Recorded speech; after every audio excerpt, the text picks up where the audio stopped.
Welcome to cook with me channel. நான் இன்னைக்கு வீடே மணக்கக்கூடிய ஒரு சுவையான பருப்பு ரசம் தாங்க செய்ய போகிறேன். வாங்க இதுக்கு தேவையான பொருட்களை பார்த்துடலாம். 1 டீஸ்பூன் கொத்தமல்லி விதை, 1 டீஸ்பூன் மிளகு, ஒரு 1.5 டீஸ்பூன் ஜீரகம். ஜீரகம் எப்பவுமே கொத்தமல்லியோட கொஞ்சம் அதிகமாக இருக்கணுங்க. ஒரு 3 சின்ன வெங்காயம், 2 பச்சை மிளகா, ஒரு கொத்து கருவேப்பிலை, ஒரு கையளவு கொத்தமல்லியை நல்லா கழுவி நறுக்கி வச்சுருக்கேன். ஒரு 8 பல் பூண்டு. இந்த அளவில் ரசம் செஞ்சு பாருங்கள், ரொம்பவே பர்ஃபெக்டாக வரும். அடுத்தது ஒரு 2 டேபிள் ஸ்பூன் அளவு துவரம் பருப்பு நல்லா கொலையாக வேக வச்சு எடுத்து வச்சுருக்கேன். ஒரு சின்ன நெல்லிக்காய் சைஸ் புளியை நல்லா ஊற வச்சு கரைச்சி எடுத்து வச்சுருக்கேன்.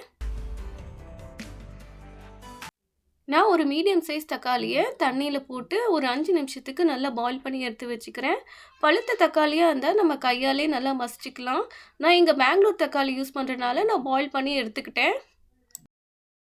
சூடானதும் தோலை நீக்கிட்டு நம்ம மசிச்சு வச்சிடலாம்.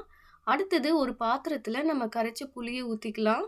மசிச்சு வச்ச தக்காளியை போட்டுட்டு நம்ம கொத்தமல்லியும் போட்டு நல்லா மிக்ஸ் பண்ணிடலாம். நம்ம எந்த அளவுக்கு மிக்ஸ் பண்ணுறோமோ அந்த அளவுக்கு ரசம் ரொம்பவே டேஸ்ட்டாக இருக்கும்.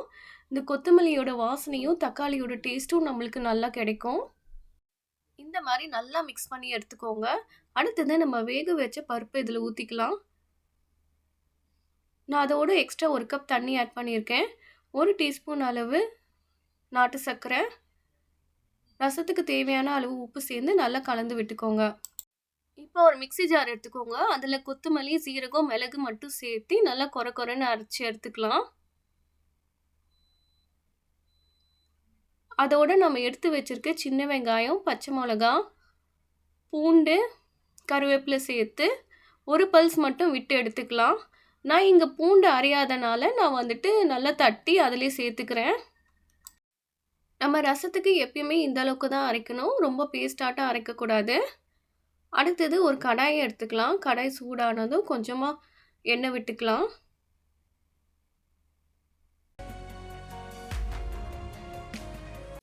எண்ணெய் சூடானதும் 1 டீஸ்பூன் கடுகு, 1 டீஸ்பூன் உளுத்தம் பருப்பு, கருவேப்பிலை சேர்ந்து நல்லா வதக்கிக்கலாம். இப்போ நம்ம அரைச்சி வச்ச மிக்சரை சேர்த்து நல்லா கலந்து விட்டுறலாம். இந்த மிக்சர் ரொம்ப வதக்க தேவையில்லை, ஒரு 2 நிமிஷம் அளவு வதக்கினா போதும். அடுத்தது ஒரு 1/4 டீஸ்பூன் பெருங்காயத்தூள் சேர்த்துக்கோங்க.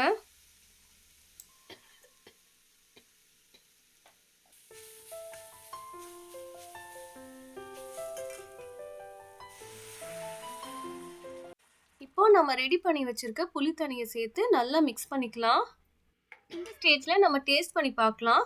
புளிப்பு ஜாஸ்தியாக இருந்துச்சுன்னா இன்னும் கொஞ்சம் தண்ணி ஆட் பண்ணிக்கலாம். உப்பும் செக் பண்ணிக்கலாம்.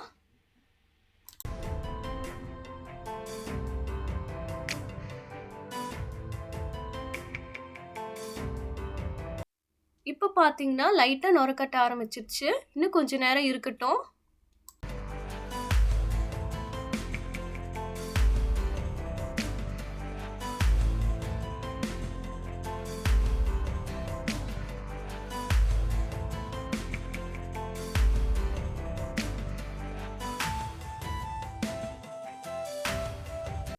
இப்போ ரசம் நல்லாவே நுரக்கட்ட ஆரம்பிச்சிருச்சு. இந்த ஸ்டேஜில் நம்ம ஆஃப் பண்ணிடலாம். அவ்வளோதாங்க, சுவையான பருப்பு ரசம் ரெடி. நம்ம வாரத்தில் ஒரு முறையாவது ரசம் நம்ம உணவில் சேர்த்துக்கணும். இந்த வீடியோ உங்களுக்கு பிடிச்சிருந்துச்சுன்னா லைக் பண்ணி, ஷேர் பண்ணி, சப்ஸ்கிரைப் பண்ணுங்கள். தேங்க்யூ.